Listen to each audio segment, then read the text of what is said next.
From LNN USA, it's Good Day VA, brought to you by Dunlop House. A typical day for me is making sure that the residents have their meds on time and also making sure that they have a good day. My name is Felicia Woodley, and I'm a CNA med tech at Dunlop House. No matter what the situation is, we always put the residents here at Dunlop House first. My work is meaningful because they'll come to me and tell me, thanks for that smile that you have on your face. I connect with them because I look at them as one of my family members. Dunlop House, more than a house, is home. Welcome to Good Day VA. I'm Carolyn Day Pruitt. I'm Gina Deepa. I'm Samuel Pugh. G, welcome back to the show this week. We missed you last week. Thank you so much. Good to be back. Yeah. So what's caught your eye in sports this week? Well, this week we're going to talk about track and field. Yeah, a little Track and different. field? Track and field. Oh, Yeah. okay. Interesting. All right. Sam, we've got a hot topic in the works this week. What are we discussing? So in last week's Petersburg City Council meeting, there was an update in the downtown development plan. So we're going to dive into that. All right. We'll have all that and more when we come back.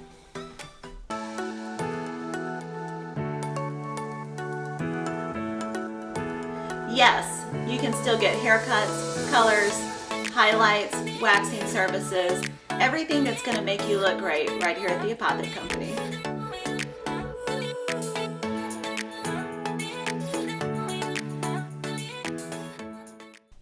Welcome back to Good Day VA. Let's take a look at this week's top headlines. Governor Glenn Youngkin visited Taiwan this week, where he met with the Taiwanese president to discuss trade and investment opportunities between Taiwan and the Commonwealth. During the visit, Governor Youngkin signed an executive order that establishes Virginia's first office for economic development in Taipei. In 2022, Virginia imported $1 billion in goods from Taiwan and exported $730 million worth to Taiwan. Governor Youngkin also signed a memorandum of understanding with the Taiwanese Ministry of Economic Affairs while visiting the island nation. According to the Youngkin administration, that MOU both acknowledges the existing partnership between Virginia and Taiwan and commits the two entities to expand their collaboration moving forward. While in the region, Governor Youngkin stopped at Yokota Air Base in Japan, where he visited with Virginia military members stationed there. Late last week, Governor Youngkin announced that he has appointed Dr. Karen Shelton the next State Health Commissioner of the Commonwealth of Virginia. Shelton has experience in both private and public health care. Before taking on this new role, she led Virginia's Mount Rogers Health District with a heavy focus on the opioid crisis. Shelton officially steps into the role May 1st. Recent data has revealed a troubling trend associated with maternal death rates in Virginia. According to the Virginia Center for Investigative Journalism at WHRO, the Commonwealth's maternal mortality rate surged 130% during the COVID-19 pandemic. Virginia women died of pregnancy-related complications at a rate of 50.1 per 100,000 births. According to the National Center for Health Statistics, that's more than double the pre-pandemic 2019 rate of 21.6 deaths per 100,000. The national rate was reported as 33 deaths per 100,000. At 4:30 a.m. on Sunday, April 23rd, Prince George Police responded to Falcon Street in the Pine Ridge Mobile Home Park for a report of shots fired into an occupied dwelling. As officers arrived, they saw an SUV speeding away. When they caught up to the vehicle, the SUV had crashed along Prince George Drive, striking trees and overturning. 3 people were found in the vehicle: a 17-year-old Prince George resident who was driving the vehicle, and the front seat passenger, Cortez Cheatham, age 18 of Hopewell, died at the scene. The third passenger, a 16-year-old Hopewell resident, was flown to Chippenham Medical Center with life-threatening injuries and was last reported in critical condition. 2 firearms were recovered from the SUV. A home and an empty vehicle were struck by bullets on Falcon Street. Last Friday afternoon, just before 5 p.m., a brush fire was reported along Interstate 95 at Crater Road in Petersburg.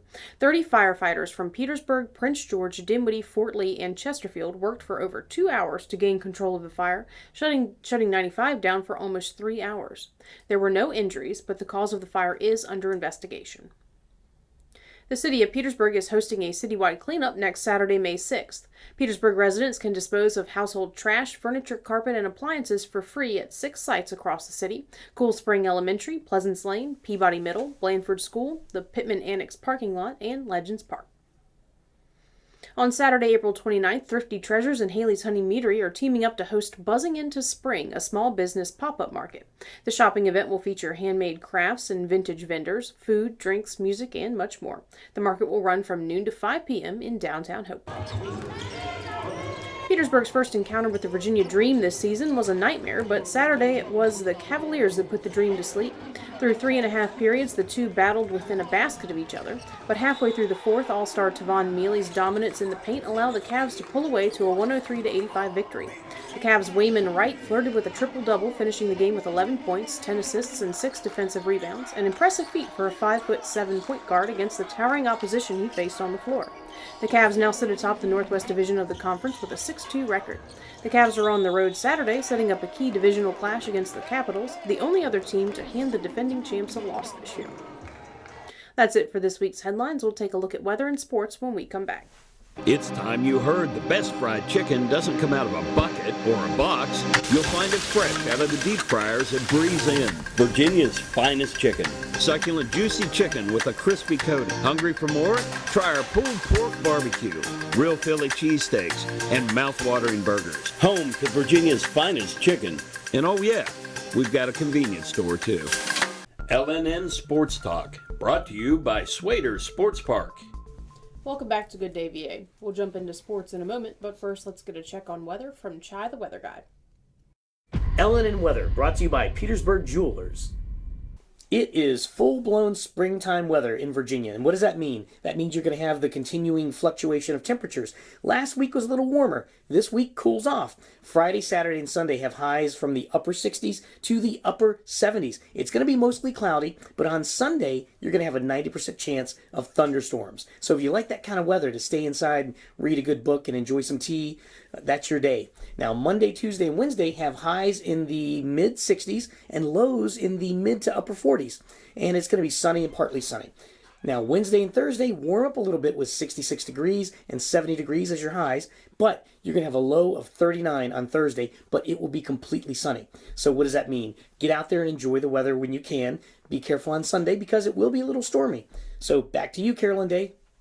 Whether it's raining diamonds or sapphire skies, add a little sparkle to your day with Petersburg Jewelers.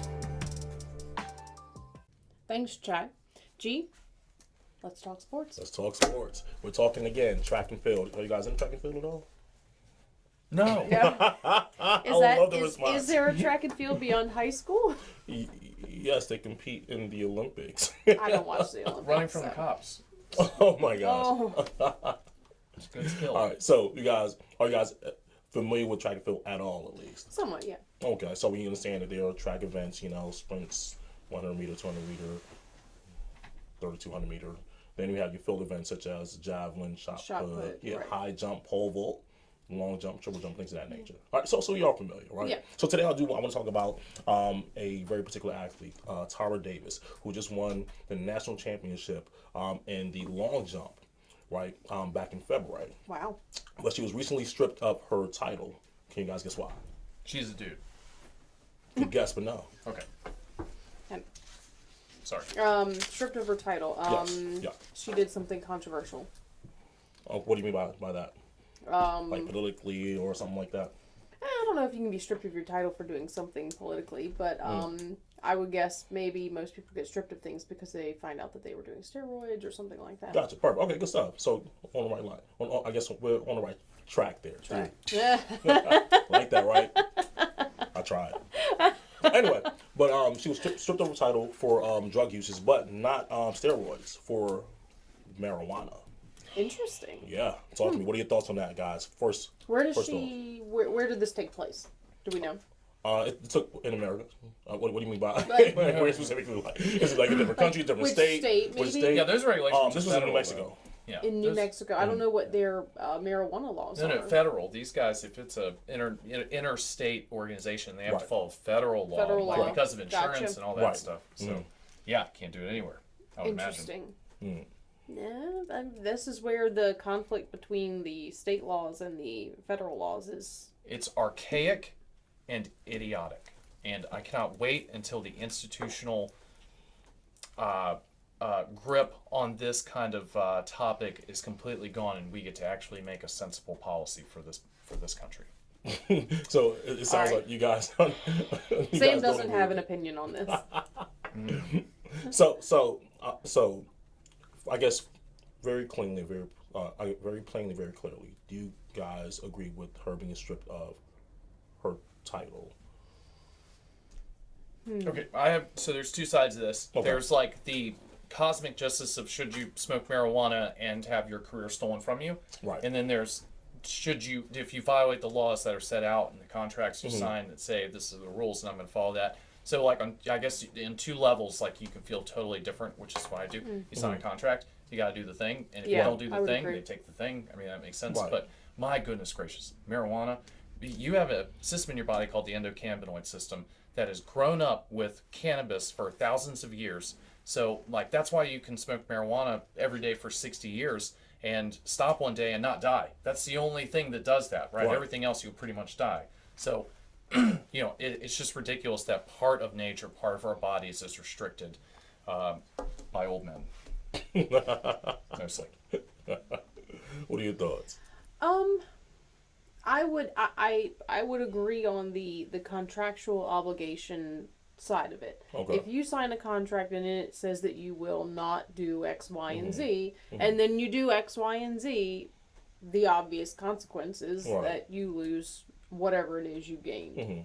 But just in terms of should she be stripped of her title, because we don't know. I mean, do we know whether they signed a contract or not saying that they wouldn't do these things? So we don't know whether or not she signed a contract. I'm sure she did, though. Right. In a professional sport like that. Right, of course. Well, a professional sports contract might say you can't do steroids, but it may not mention other types of drugs. I think at this level they would, especially with the Michael Phelps situation years ago. 2021, another track athlete, Sha'Carri Richardson, she tested positive for marijuana as well and wasn't allowed to compete in the Tokyo Olympics. So at this point, I'm pretty sure that there should be something in the contract, stating that, It's just insane to me because it's so beneficial for people who have chronic pain. It's a painkiller. The non-psychoactive cannabinoids in hemp cannabis in general are anti-inflammatory. So this feels like it's tailor-made for athletes to recover and to get a little escape from their pain. It's just ironic that that's looked on in such a negative light. If we started the world over and judged every issue on its merits, then I don't think there's any way that reasonable people make marijuana illegal for people. Right. It's just historical. Could that be seen as an advantage for her over her competitors who aren't smoking? If it's a painkiller and helps, could that be seen in not the same light as steroids, obviously, but in a similar light that it gives you a chemical advantage? I guess if she is the only one in a group that's doing it, then that is a variable that's different. I don't know at the time she's competing if it's going to make a difference one way or the other. I don't know if cocaine made Darryl Strawberry better than he was, which was awesome. What about you? What are your thoughts on this? So, I personally don't think that, and I guess I'm looking from the perspective of comparing it to steroids. Steroids are obviously performance enhancing. I don't think that weed has the same effect in that regards, right? So if it does not affect your performance, it doesn't make you run faster, make you jump higher, jump further, I don't see why you should, be suspended because you did violate your contract. But I don't think that you should have your medal stripped or your victory stripped of you because it didn't, in my opinion, I don't think it would have affected the actual outcome of the competition. Some other form of consequence, whether that be a suspension, maybe a fine, something like that. Absolutely. I could be on board with that. Absolutely. I'm pretty sure there are a number of things, and a little bit earlier we were talking about baseball, right? We have Mark McGwire, Sammy Sosa, guys like that who are forever going to be immortalized, and they were clearly on performance enhancers. They're not being stripped of those achievements, are they? I don't think they're getting in the Hall of Fame. Are they not at this point? I'm pretty sure Sammy Sosa definitely is not. I don't think Mark McGwire is. Oh wow! And so all the voters are looking at that whole era, askance, especially guys whose stats went up 50% in their early 30s. But those Because I think they're not taking their money or anything. Right.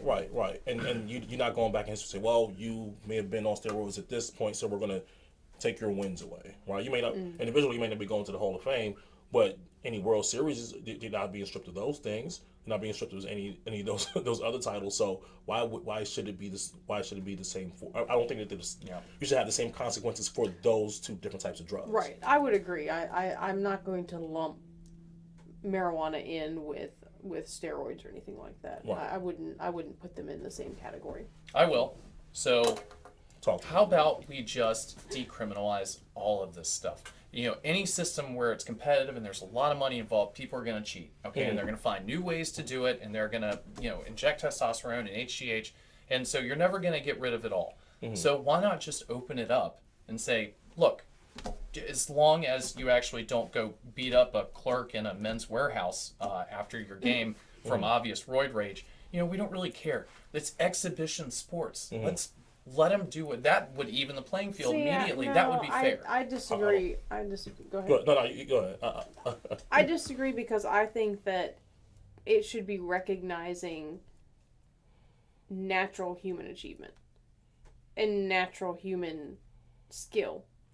I don't think that anyone, and it also gives people a disadvantage. Say that you're really, really good at this particular thing, baseball, whatever, but you don't want to inject all these chemicals into your body and possibly harm your body in other ways, and so now you're out of any shot at it because you're not willing to do certain things to your body. But isn't everything like that at its core anyway? Like, to be successful in Wall Street, don't you have to cheat a little bit, right? Don't to be successful in huge corporations and government, don't you have to do a little bit of like agency greasing of the skids? I don't want to learn computers and walk around with a cell phone in my pocket, but I have to do that because the world changed around me. So let's let them do it. I think you have to be willing to do things that other people aren't, especially if you want to be considered great, right?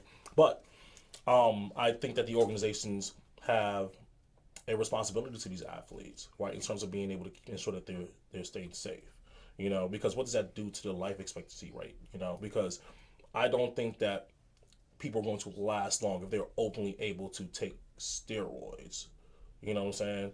Like, careers are going to be shortened. Yes, we're going to have a lot of highlights to watch, absolutely, right? But but think about football. You have guys who are already some of the biggest, fastest guys in the world run into each other, right? Head-on collision, right? And they're already leaving with a number of injuries, concussions, and things of that nature. I'm going to make them bigger and faster. It would be amazing for that moment in time. But then we're going to start running through these guys. Now we have. First of all, they're already not going very good. good. Right. Yeah, it's already bad. So, I think these guys, at this point, with what we know about CTE, are making kind of a deal with fate here that, that they will make all this money, but there's a good chance after taking the equivalent of 10,000 car accidents on the head that they're going to have issues, right? Especially after 50, 55. So should you take those issues and then make everything worse by possibly having roid rage or... But by that logic, you could take tackling out of it and make it flag football, right? Life is risky, and this is an exhibition sport where dudes are making $50 million. Right. Like, let's open it up. I think by taking away all restrictions, that's the only way to make it fair. Not having more and more and more and more restrictions. And the smart people who figure out how to get around it, hello, Mark McGuire, those guys be etched into the halls of history just because they were a better cheater. So here's my thing. I'm not going to say I agree or disagree. I'm not going to say I agree or disagree. My concern is just the health and the safety of the athletes, and with not just taking football, let's take track and field and things of that nature. Like, we're talking about people having heart attacks. Overall, it's just not good for your system and for your health. And now we're taking these people, we're putting them on steroids across the board, and their activity levels are already spiked, it's already heightened. The heart rate is already high in most cases, and it's going to cause some damage to a lot of these guys. But they're already doing that, right? That's what we learned through Lance Armstrong. Is there's a lot of these sports. There's a culture of cheating and evading the tests and corruption between people hiding test results. Like, I don't think we're looking at something where 1% of people are doing this. Right. I would imagine it's probably closer to 30%.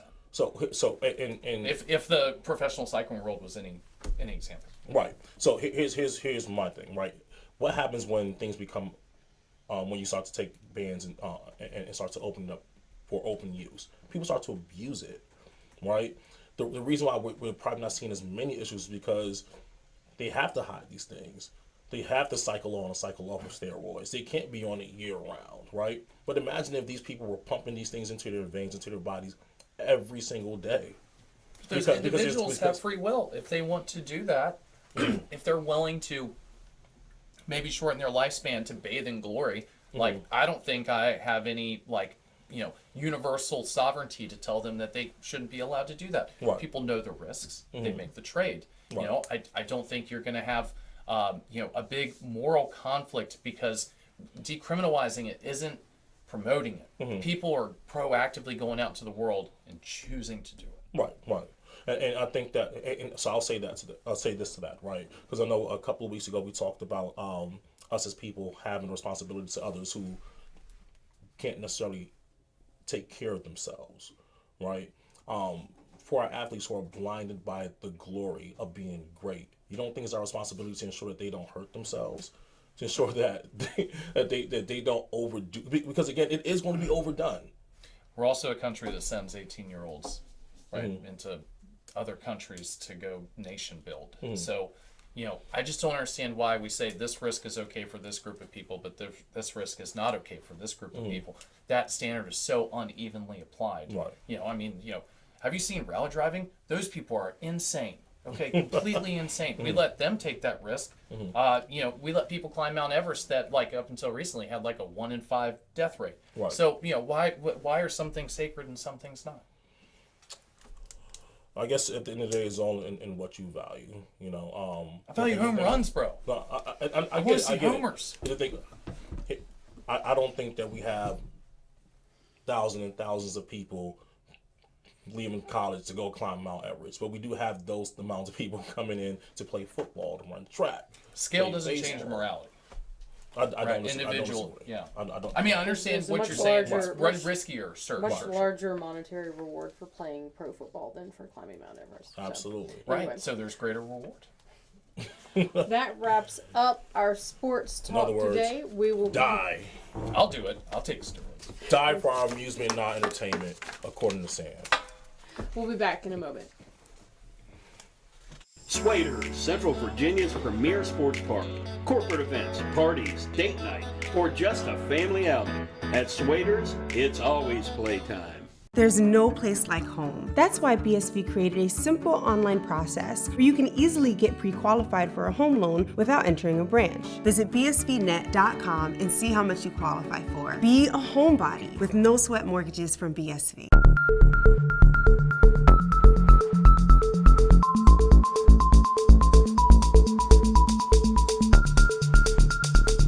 Welcome to the Pittsburgh Cavaliers post-game show. I am G. Undeepa, and I'm with Coach Jeffries. How you doing, Coach? How you doing, man?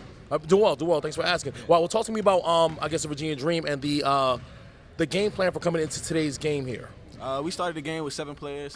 3 of my players was late coming in, and then I have 3 players that's down due to injury. So I have a completely different team.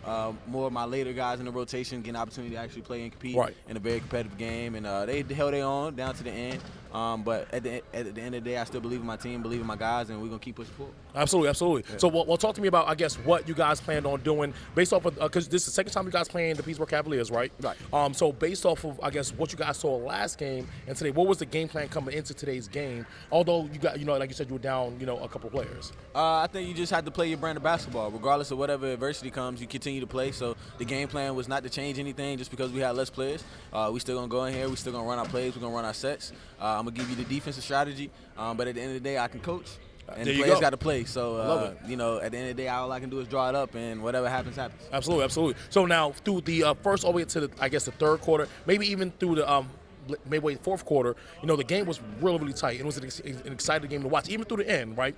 But tell me the difference between, I guess, all the way up to from the first quarter all the way to the midway of the fourth quarter, and what happened towards the end when I guess the Pittsburgh Cavaliers started to pull away. What do you think the difference was there? I think in a close competitive environment, when the officials start blowing their whistle, that can change the demeanor of any player on the court. Okay. So some players may feel like they deserve a whistle. Some players may feel like they don't deserve a whistle. Sometimes the officials gonna make a great call, and sometimes they're gonna make a horrible call. Unfortunately, this game was a victim of both. There were great calls and there were horrible calls. But when you call those calls based on the flow of the game, will determine the whole thing. Right. So the question is, when the foul call was called on 35 in the corner, did he truly foul him or was it a flop? I don't know. Same way with the calls down low. I can hear the slaps, but maybe the ref don't. Maybe they want us to play through it. I can't really judge a ref for making a call. They even it out in the end, so all the deliberation wouldn't matter anyway. I got you. At the end of the day, it's just about how can you stay disciplined. And how can you play through your emotions? And I think just with everything that was happening in the time frame, guys allowed the game to become too personal, and they forgot the bigger goal. Gotcha. That makes sense. That makes absolute sense. It's a good answer. So let's talk about that. Some of the calls, and at the end, midway through the fourth quarter towards the end, there were a lot of calls made, and sending a lot of our players to the free throw line, whether it's your players or the Pittsburgh Cavaliers players. Facts. Right? And despite the fact that, whatever happens, you have to kind of play through it. Do you believe that made a difference in the outcome of today's game? I think the refs did what they were supposed to do.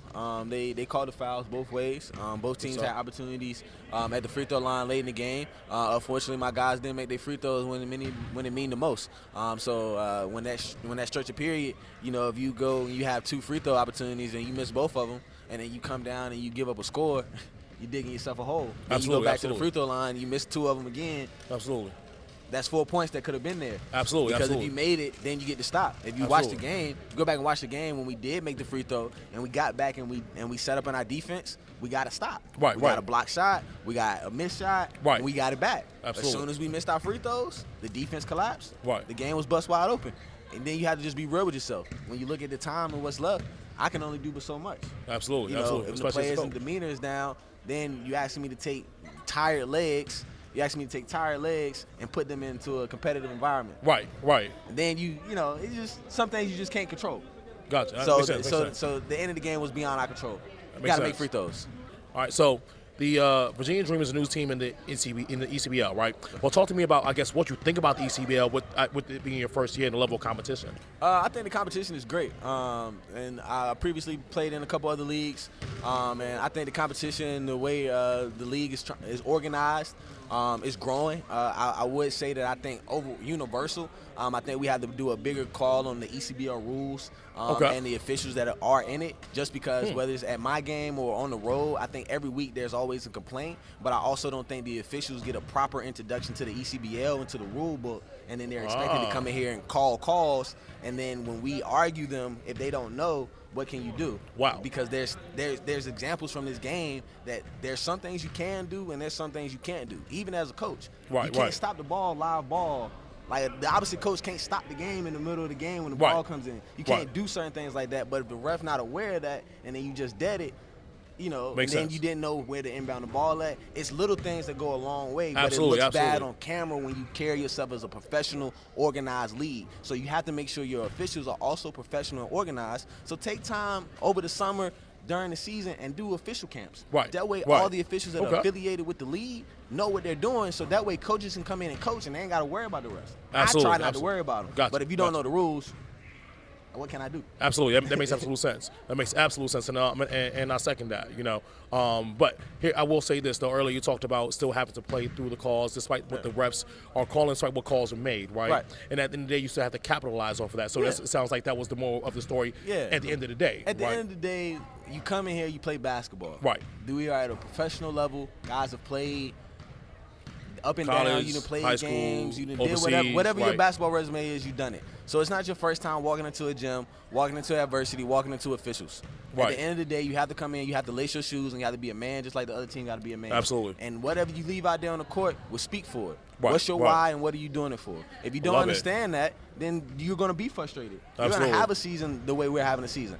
I'm not giving up. I don't think it's over. But at the same time, we as men, we have to know when to be disciplined and how to carry ourselves and know how to fight through that adversity even when things get rough. And that's not always easy. Right, And I'm right, 25. Right. So that's not always easy. Right. But at the end of the day, it is what it is. The game is over. Next game. I love it. I love it. So speaking of the next game, right? Before I say that, I appreciate everything you just said. So what are we looking to expect out of Virginia Dream moving forward? I mean, a couple things to look at. We got 4 games left. We sitting on the backside of the playoff pool. So it's going to be very important that we just pull off these wins. Hopefully, a couple other teams take a couple L's today, and put us in a a good position. If you're keeping up with the rankings, you know that the Northern Conference is very unpredictable. So the best thing for us is just to take each game moving forward. My guys will come back, and hopefully we'll see Petersburg in the playoffs, and we'll continue to make this a great friendly rivalry that it is, and we'll continue to grow. On the opposite side, outside of this, I'll be composing a team called Dream 34 to compete in this year's TBT tournament, as you can see on my shirt. So hopefully some collaborations can happen, and we can help get these guys on a bigger platform to continue to show the world that, hey, Virginia got talent too. Absolutely right. Hey, Coach Jeffers, I appreciate you, man. Yeah, Thank man, you for no problem, stopping by. man. Thank you. And good luck with the rest of the the rest of the season. Appreciate we it. look forward to seeing All you. right, see y'all in the playoffs. Absolutely. Welcome back to the Petersburg Cavaliers post-game show. I'm here with Robert Pinkston. How you doing, Rob? I'm doing all right, man. Feeling good. I love it. Hey, congratulations on today's win. Thank you. Appreciate that. Absolutely. Well, talk to me about today's, as I guess from the player standpoint, today's game plan coming in to today's game. Well, it was a big mental gap that we had to cover because this team beat us before. We already lost one at home in front of our fans, so we had to make sure that we had to get this one. It was more important to us and the coaching staff, so we get back on the right track. Gotcha. And now from my understanding, right, when you guys played the Virginia Dream earlier, I don't think you were at that game, right? But talk to me about, I guess, what was the difference in terms of, I guess, the message between the last time you guys played the Virginia Dream and today's game? Well, I was there, but sorry. You're fine. The biggest thing was we wasn't really hitting any shots. The rhythm wasn't really there for us. We were still kind of playing against each other instead of playing with each other. So as the season more progressed, we were able to fix that issue. That was the main problem. I love it. Now, you've been with the Cavaliers for some years now, right? Talk to me about a little bit about how, I guess, your role has changed. If it has at all. I know you, for the Cavaliers, you've been an all-star. Now you're coming up as a veteran. Yeah. Right? So don't make me feel old. Let's talk to me a little bit about that. The role, I told Coach beginning of the season I was okay with whatever role. I just wanted to play again. I know he had a great group of young guys, and I was ready to mentor them without an issue at all. But he told me, man, he just needed me to shoot the ball. Don't worry about anything else. Just shoot the ball. So that's all I really focus on. I mean, of course, I try to do everything I can on the court, play my heart out. But the main thing he just said is shoot the ball. And, I'll have no problem still mentoring the younger guys, so we gel together because the most important thing is that gelling towards the playoffs. So we need to repeat. That's the main thing, man. Put the city on the map. I love it. It looks like your role has transferred into today's game fairly well, man. So once again, congratulations on your win today, and we're looking to see, I guess, what you guys produce, I guess, later on in the future in the playoffs. Yeah, no doubt. We got one more home game against Hampton. Absolutely. They always want to call it a rivalry, but it's not. But Why is that? Oh, because you got to beat us in the playoffs to make it a rivalry. No, I don't care if they watching this. Hey, talk about it, Rob. Talk about it. Yeah, that's the last home game, so hopefully we get everybody to come out and support for sure. Awesome. I love it. Well, once again, good luck moving forward. Yeah, thank you, G. Appreciate it. All right, man. Welcome back to the Petersburg Cavaliers post-game show. I'm here with Coach Cal Dixon. How you doing, hey, Coach? Doing well. We won. That's good stuff. Hey, well, congratulations on that. It's kind of hot. I'm still sweating from the game. I see. Well, talk to me about today's win, right? I guess, what was the game plan coming into today's game? Well, we knew that we had size. For the first time, we actually had our whole roster available. You guys look good, too. Thank you, sir. With the exception of Christian Holmes, his mom passed earlier this week, so he was at home. Our condolences. Absolutely. Big. We won that for him and his family. Absolutely. But yeah, we knew that we had the size for him this week, and we were going to beat him up inside. And then when they cheated down, we passed it out for shooters. Rob got going. Screw got going.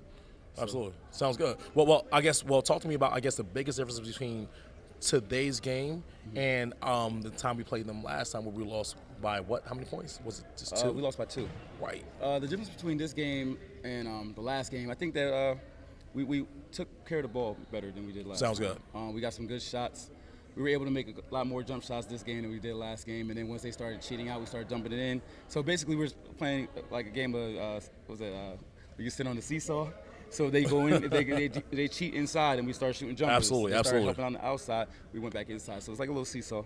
Sounds good. Sounds Yeah, good. it's like a game of chess. Because you kind of had them pick their poison a little bit, Absolutely. right? Because you guys had the presence inside and the shooters outside. Right. I mean, you can tell by today's by Rob Pink's game today. Absolutely. You know. Now, talk to me about what we're going to take from this game and apply moving forward, and what we're going to leave. Because it sounds because we didn't do it. I mean, I guess the Pittsburgh Cavaliers didn't play a perfect game. Right. I guess you would agree with that, Coach, right? Well, so what are we going to take from today's game? What are we going to leave?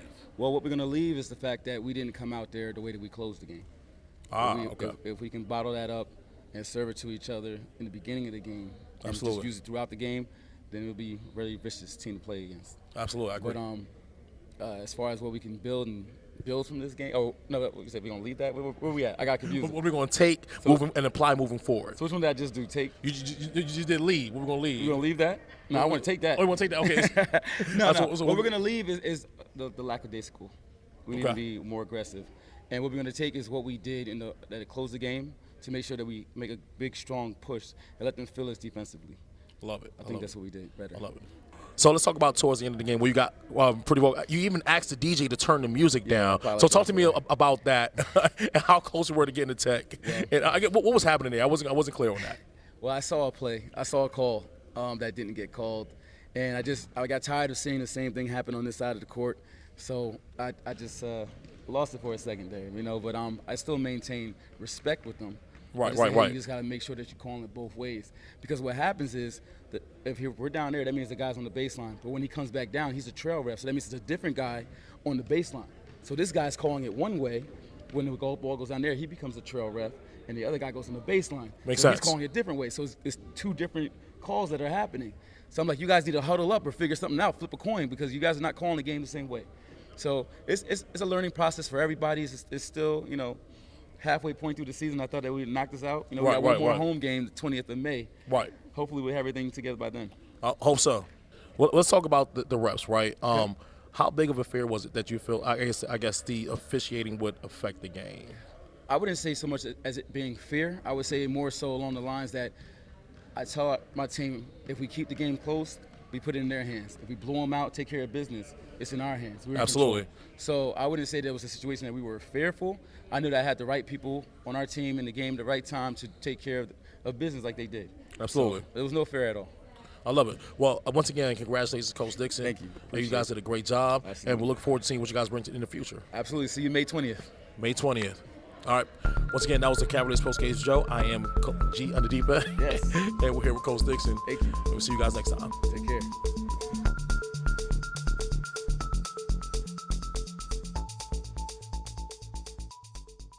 Hi, I'm Dr. Sandy Elba. And I'm Dr. Adam Elba. We're chiropractors and we love what we do. We change lives on a regular basis. We go from pain relief all the way to wellness. We work with the cause of the problem, we help solve the problem, and put your life on a whole different path. If you're concerned about your health in any way, or you just want to be healthier all the way around, come see us at Chester Family Chiropractic Center. Welcome back to Good Day VA. During last week's Petersburg City Council meeting, the councilors received an update on the Downtown 2040 Development Plan. The purpose of the planning process is to create a cohesive plan to work towards for the downtown area. The update was presented by Mindy Watts of Interface Studio LLC, the design firm crafting the plan. So far, the group has completed a survey of the downtown area and analyzed that data, along with some stakeholder interviews.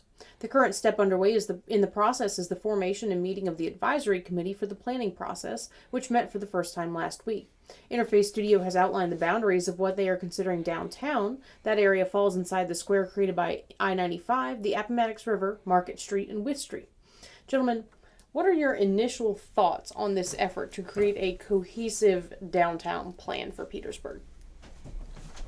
I think it's a beautiful idea, and I'm extremely grateful that they're going to do something about that. That was one of the things that I noticed as I walk around Old Town Petersburg, is there's so much office space and so much governmental infrastructure down there.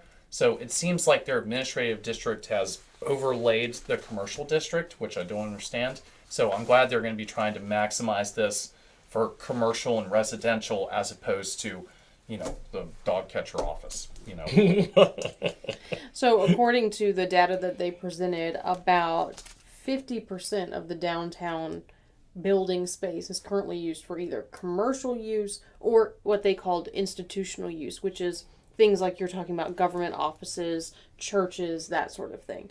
So it is a significant portion of the downtown. They also said that nearly 1/3 of the downtown is actually parking space, which I can kind of see, but at the same time, trying to get parking down here, sometimes you think that there's not quite enough parking spaces going on. So, well, and there's a plan for a parking deck, correct? Is there? they haven't gone into the details of exactly what's going to be in the plan. They're still in the formation stages of this, where they have pulled in people that they think should have a say in this and who have a stake in it. And they just met for the first time the day after the council meeting. Rich people. Got it. I do not know who is actually on the advisory committee, but that's something that we will certainly look into. But what caught my interest in my ear when I was listening to this was Ms. Watts emphasized during her presentation to council that the goal was a downtown for everyone. She referenced other population centers nearby, such as Fort Lee and also VSU, and was emphasizing that those population centers, though they are not Petersburg residents, this is still their downtown. This is the closest downtown to them. Fewer than 2,000 people live downtown. So my question is, what does the downtown area need in order to appeal to all of these people who are all in different points of life? We have college students, we have military families, I'm sure we have military singles as well, and then of course we have older residents who are maybe retired empty nesters, that sort of thing. So what does Petersburg need in order to appeal to everyone, and can it even appeal to so many walks of life all at the same time? More shopping. I would say. If downtown, I remember when I first got here, there used to be a sneaker store, clothing store. So if downtown had something as close to a strip mall or a mall or something like that, I think that will be somewhat beneficial. And I know we talked about even a grocery store a couple weeks ago. So something along those lines where people feel as though they don't have to travel all the way to, well, not all the way to Colonial Heights, but Colonial Heights, right. Richmond to get certain things. So something along those lines. So maybe a callback, a throwback to when that strip of Sycamore Street was your central shopping place. Absolutely, right. I kind of think I get very skeptical when governments come in and say, okay, this is how we are going to develop the commercial side of a city, right? Because a lot of these people don't understand business the way someone who invests and starts businesses does. Right. So I think human beings operate on incentives. So if we incentivize business owners to come down there and invest, they will do that if there's money to be made there. If we can make it a downtown for everyone, you're not just selling to 2,000 people, then people will do that on their own. You don't need government to do that for you. So there needs to be infrastructure, lighting, the derelict buildings torn down, and there needs to be police presence, right? If you do those things, people will come down there and invest, and then that will bring more people. And economic development is about inertia and momentum. So we just need to take away the negatives of starting a business down there. Okay. So let me ask you, go ahead. Well, one of the things I was going to say that I noticed when I first got to the area was that public transportation used to actually run right to downtown, where there used to actually be bus stops there, right? And at that point, the businesses that were there at that time seemed to be thriving because there was just a lot of natural traffic. But when they moved the bus stop over to Washington and Wood Street, a lot of those businesses did start to close down.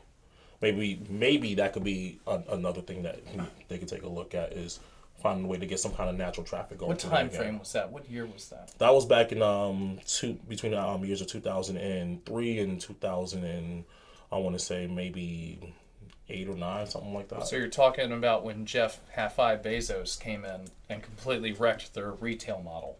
So I don't know if I would specifically put it on, but generally the people who are super high income spenders are going to drive down there. So I would argue parking is probably a bigger long-term variable for success than public transportation, even though both of those have to happen for sure. But yeah, I mean, that's retail. I don't know if that's really going to be like the backbone of this because I can't even get my wife to stop shopping on Amazon. Right. And I'm a small businessman. Like, you know, I try and spend all my money with people I know their first name and I know what dumb NFL team they like. You know, like that's what I like. So that we just have to encourage a culture of retail shopping.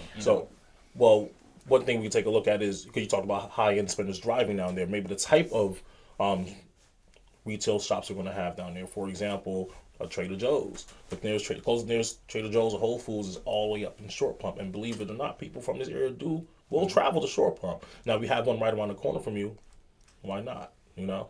So maybe we could look at something like that. Right? You don't think that in a food desert, that setting up a very high-end niche supermarket with generally food with no preservatives is going to cost more, you don't think that would struggle a little bit? No. Here's why. Because, again, even me personally, I've taken the 40-minute trip all the way up to Short Pump to find the Trader Joe's or the Whole's. Yeah, but you're gigantic, you know. I don't think you're a 22-year-old kid who's struggling. But that Trader Joe's isn't just relying on people coming from Petersburg to shop there in order to be successful. That would be my concern there. Another thing that I wanted to say that concerned me when I first heard this, the group that's doing this plan, Interface Studio LLC, they are Philadelphia based, which I thought was intriguing. I'm not sure why we went quite so far away to such a big city to plan for a very historic part of Petersburg in a small city. I don't know. I mean, do you think that a company like that does this professionally can get to know a city like Petersburg well enough to create an effective plan in a short period of time? I don't think so, to answer your question, but I can understand why they went to that company.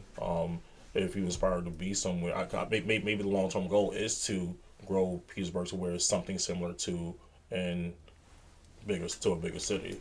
Philadelphia? So, I mean, it won't necessarily be Philadelphia. I mean, but if you're looking to get somewhere, you should probably model someone that's already there.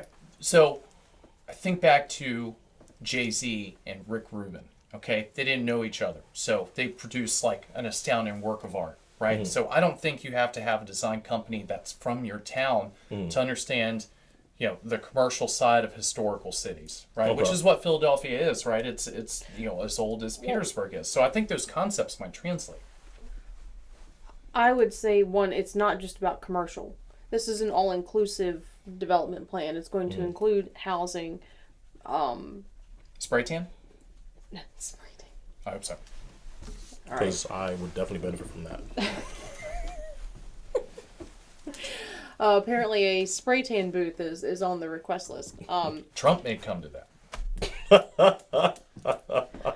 But I'm not sure that just saying, it's for commercial purposes is going to capture everything that they're trying to do. I think it's going to include residential. We already have tons of residential here. There's tons of apartments, etc. here. But just saying it's commercial, I don't think is capturing the full picture, because there's also going to be service industry, restaurants, which are service industry. There's still going to be government offices and churches. Those service industries are commercial, right? The businesses. That's the tissue of cities, and if you don't have that, then everything else falls apart. So, I mean, once again, like, these guys have to remove disincentives to come down to Petersburg for the businesses. If a ton of people come down here and open businesses, then people around there will get jobs, get better paying jobs. People will come down here to get those jobs, and it snowballs, and all of a sudden you have Jackson Hole, Wyoming. But I think they have to start with what's correct for the businesses. Okay, so some of the assets that they mentioned, they referenced wanting to utilize the assets that the downtown area already has. That included natural assets like the river, They want to incorporate that into the plan. Also, they mentioned how walkable Old Town is, which I absolutely agree with. I think it's a great place to stroll. There's gorgeous buildings if we can get them all fixed up to the level.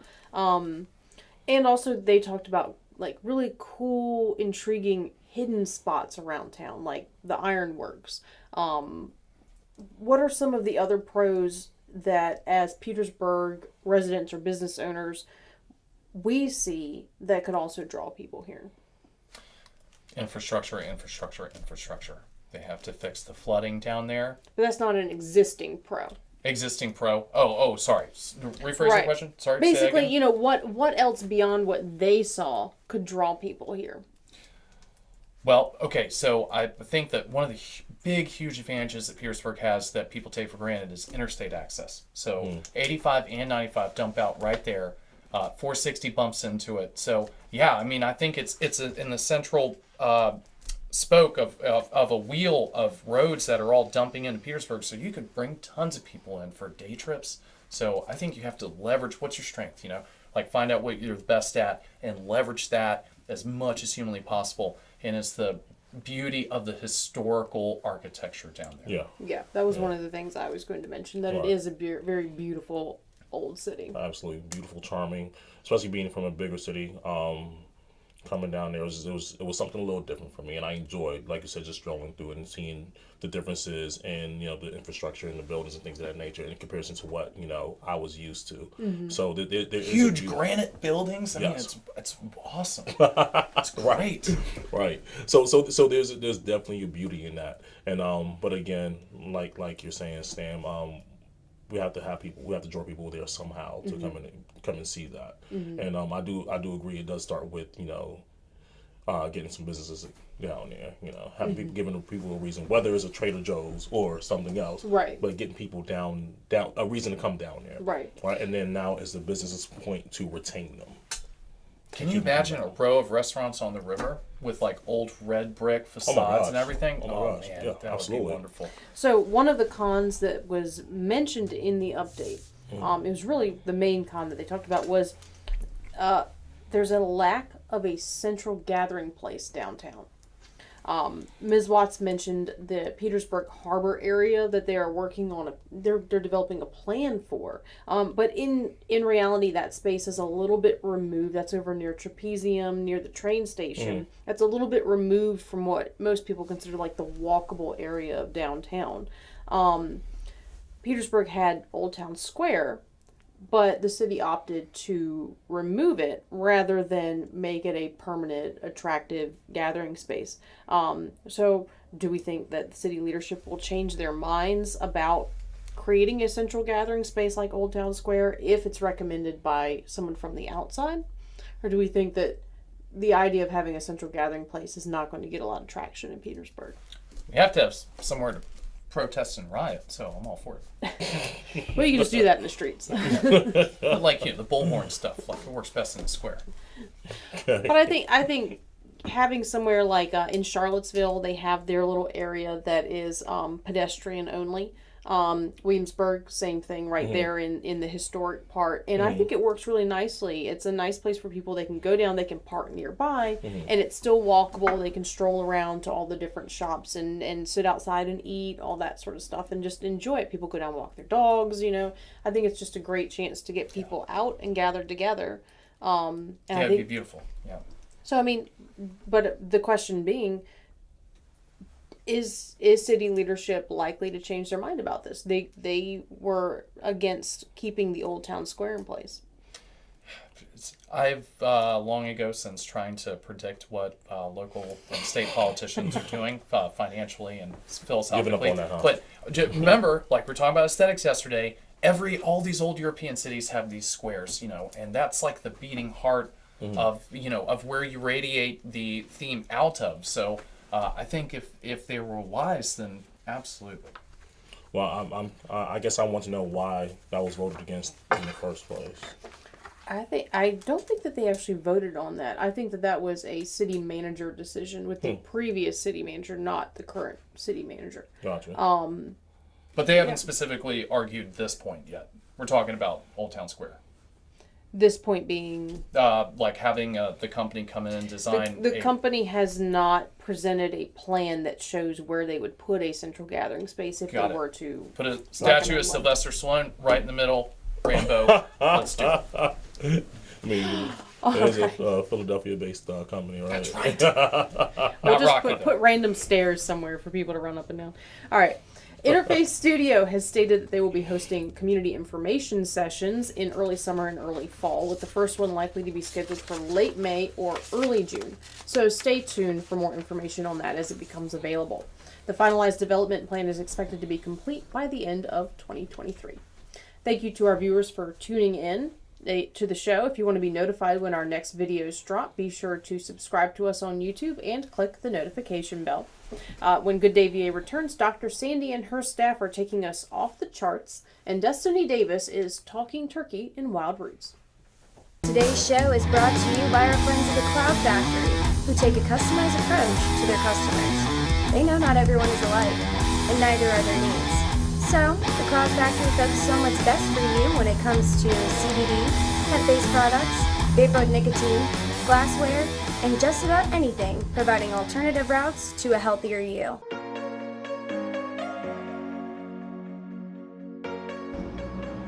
It's a great day for a walk. Dr. Sandy here with some tips about walking and foot strike and how all of this works with the biomechanics of your body. A lot of people come into me complaining about foot problems, and they don't realize that whatever's going on in their feet has a direct effect on their back, and whatever's happening in your back has a direct effect on your feet. Remember the silly song? The foot bone's connected to the leg bone. Happens to be a silly song, but it's also true. So when you're going for a walk, it's very important that you have a good gait. That gait has your foot, think of your foot like the palm of your hand. The bones are very similar. Your heel should strike first. You should roll off the primary part of the foot and literally off your big toe. Every single one of your toes should touch the ground as you make that strike. You ever watch somebody walk? The guys know, they love to watch the little wiggle when you walk. We want to see that the swish is even from one side to the other. The stride on the left should be equal to the stride on the left or on the right. If your pelvis is off, absolutely you're going to deal with plantar fasciitis and lots of other foot problems. If you've got a problem in your feet are the base of your spine. Think about it. How can your spine be straight if your feet are off in the first place? So go for a walk. Have a great day, but make sure you're not hurting yourself in the process. So here at Titan Auto and Tire, we're a full care automotive repair center, full maintenance items anywhere from an oil change, state inspection, and also full engine replacement. Titan Auto is different because of our customer service mainly. I mean, we have some of the best trained and qualified techs in the area. Our three main focuses are customer safety, customer service, and community. Knowing that you're going to put them first and it's not about the dollar. LNN Outdoors, brought to you by Swader Sports Park. Thanks, guys. Turkey season is still open. Morning or afternoon and hot sunny temperatures are giving local hunters the best results. Open fields create good lines of sight to bag one of these thunder chickens. Want a real challenge? Take your bow into the field. But most hunters find a 12 or 20 gauge the best weapon to bring down a gobbler. I like an extra full choke for a tighter pattern. To increase your odds, roosting a turkey the evening before will give you the opportunity of locating them easier the next morning right off the roost. This season runs through May 13th. Back to you guys. That's it for this week's show. We appreciate all of our viewers and thank you for tuning in. And if you enjoyed the show, subscribe to us on YouTube and follow us on Instagram and Facebook. And a big thank you to all of our sponsors, especially Dunlop House, for making the show possible. We'll see you again next Friday. In the meantime, have a good day, VA.